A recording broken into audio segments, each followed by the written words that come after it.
संख्येतून 10 ही संख्या 9 वेळा वजा केल्यास बाकी 7 उरते तर ती संख्या कोणती? या प्रकारचे उदाहरण नवोदय, स्कॉलरशिप किंवा इतर स्पर्धा परीक्षेमध्ये विचारले जातात. मग हे उदाहरण सोडवायचं कसं ते आम्ही सांगणार आहे. बघा काय विचारलंय, 10 ही संख्या 9 वेळा वजा केल्यास काय सांगितलंय, 10 ही संख्या किती वेळा करायची वजा? 9 वेळा. आपण काय करणार आहोत, 10 गुणिले 9, 10चा पाडा 9 पर्यंत भरायचा, 10 9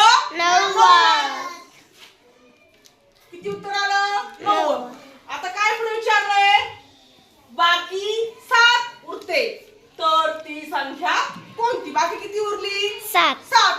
मग या 90 मध्ये 7 मिळवणार आहोत. काय करणार आहोत, 90 आणि 7 ची बेरीज, 90 अधिक 7, 90 अधिक 7 97.